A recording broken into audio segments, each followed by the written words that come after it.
Hey guys, how's it going? Welcome back. So this is called DiskBench. This is for iOS devices. Now, I do have another program on here that I've reviewed for you guys. It's been very difficult at best to find a speed disk program for our iPads and of course iPhones, right? And so there was another program that had come up that I first found.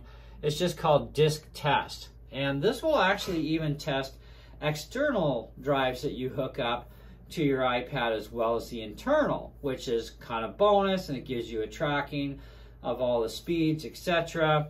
And I have a 128 gig versioned iPad Pro 11 M2 chip. And if we hit the little button here, it tells us that we're at 2,802 megabytes per second write and 1,977 megabytes per second read. We can also retest this again and see what our averages are. 3745, 1967, test it again, 4,095, 1983. Now you find some discrepancies from the first initial test because that's just the way all these test programs do. They have to get a calculation of the drive, a full sweep of it, and then the tests seem to be more accurate as you go. So 4173, 1979, 4150, 1977, 4175, 1962. So this seems to be, pretty accurate, pretty, consistent, plus or minus, which you will always find little plus and minuses each time you do that test because, it does heat up the drive to do that pass. Now, of course, that pass is based on 500 meg data size, okay? Now, commonly we would do on a Mac system a 5 gig load, okay, for a stress test. So it's a little bit slower, but it gives a much more accurate reading of the drive consistently. So we'll set it for that. And so we're going to delete that data. And we're going to do this again. So under a load is more realistic stress test because real world loads, right?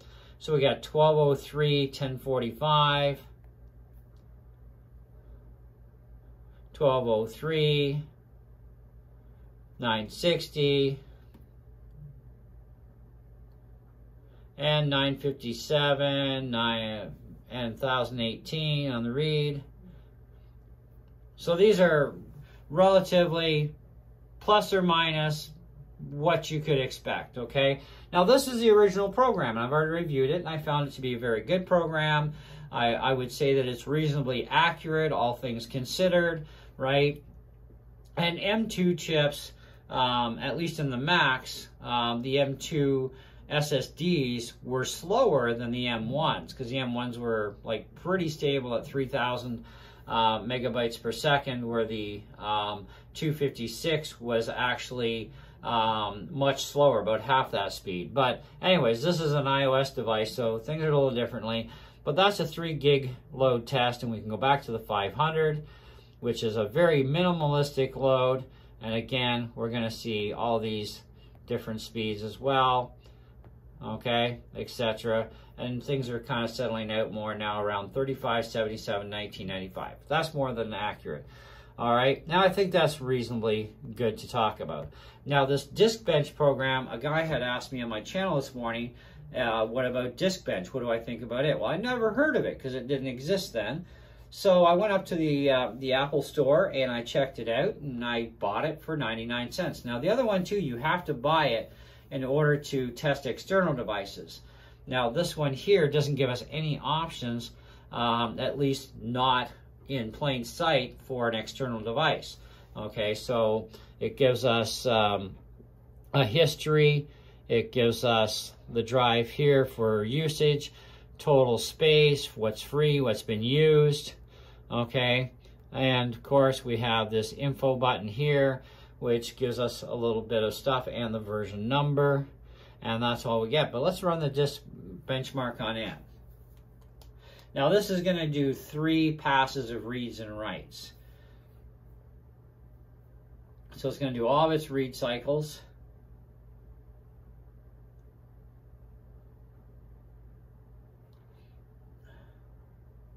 So this is not doing a heavy load. And we don't get to choose what kind of a load test it does do, whether it's 500, a gig, or whatever, right? Like we do with the other one, which is far more better and advanced. And I think that one costed me a few dollars more, if I remember right.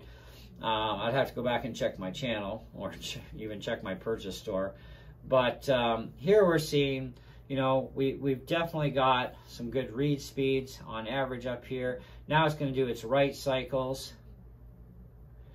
So as far as the accuracy goes, if you were to look at this compared to the original program that I had that, you know, defaults to 500, I would say that these speeds are reasonably, mostly on par for the most part. So they're fairly accurate testings, okay?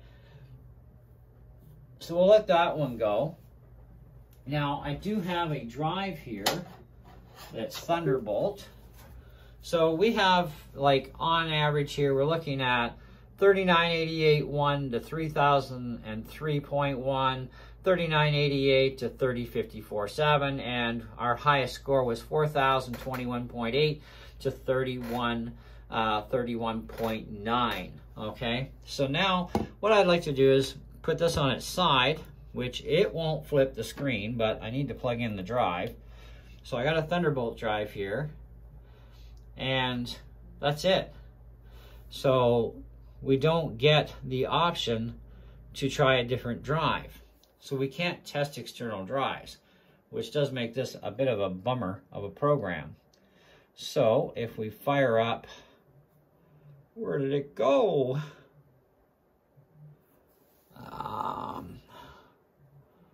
Where's my program here now?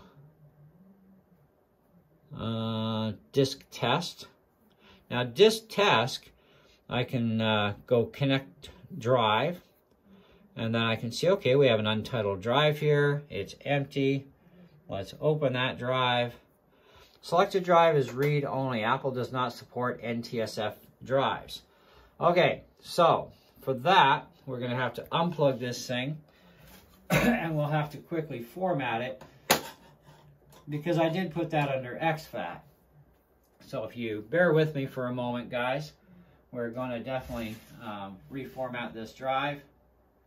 So disk utility, and erase, and APFS.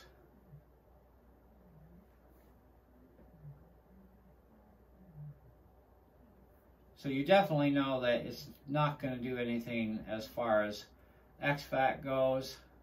And the Apple file system actually works better, more stable with all disk testing programs on a Mac, and runs the drive at their maximum speeds. Okay, so now we can plug this back in. Now this is an external Thunderbolt drive that I've plugged in, and the drive is an Express 3 Western Digital, and it's rated for 3500 by 3500, which we're not going to see anywhere near those speeds. However, let's go connect drive, Untitled 2, click open. Now let's test the external drive. So that's actually clocking along 15. Well, actually, let's just delete the tests.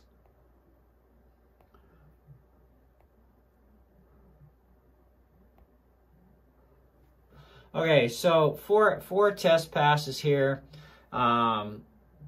We've got our write speed at 714, so this column's our write, this is our read.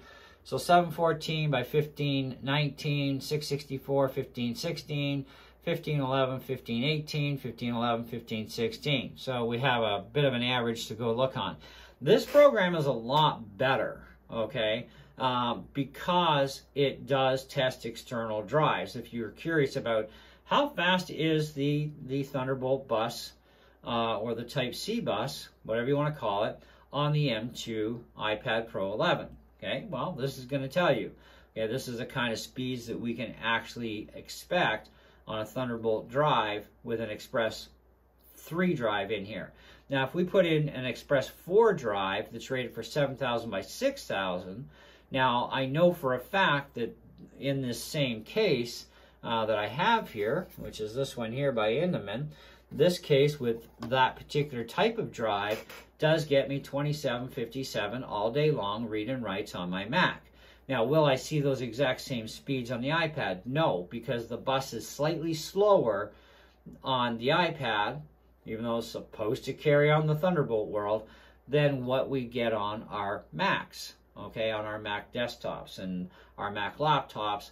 Those Thunderbolt ports actually work much faster than on the iPad for some reason. I don't know why. You know, this is an M2 chip. Go figure.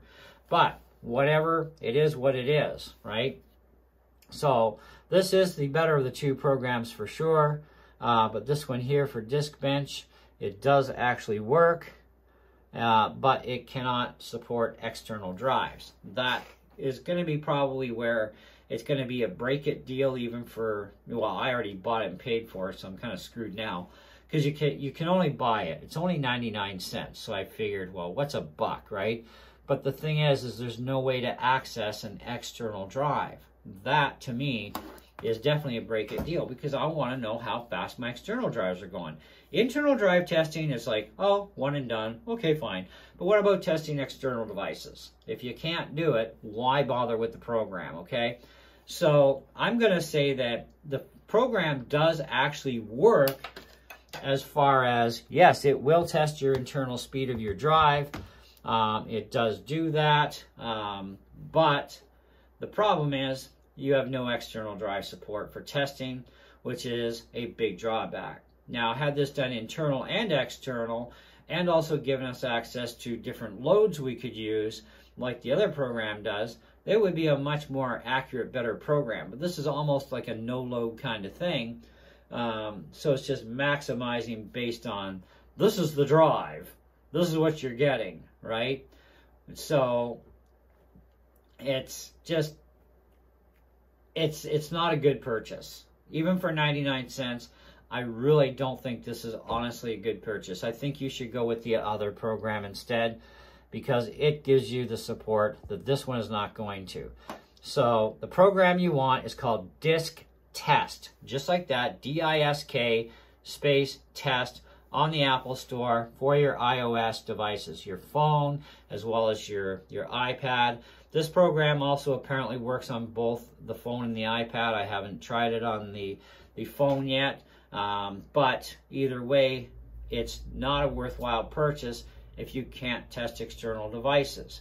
And you can't change load test perimeters as well to get it more realistic of, you know, more real world numbers that would happen, right? So for that, I say don't waste your money on DiskBench. But the DiskTest program, definitely. It was the first one out that I found, and it seems to be the best. They are pretty much very close to being on par with each other as far as the internals go. But like I said, there's no external testing, okay? There's no way to manipulate how that load test is going to work. So, and a drive on no load is definitely not the same kind of speeds as when it's under load. And we can't even simulate the under the load on the DiskBench. So that's my findings. That's my thoughts on it. You do what you want with it. But I think that the DiskTest is going to be your better purchase, more worthwhile, and you get access to external drives. DiskBench does not do any of that stuff. So anyway, that's it. That's all. Thanks for watching. See ya.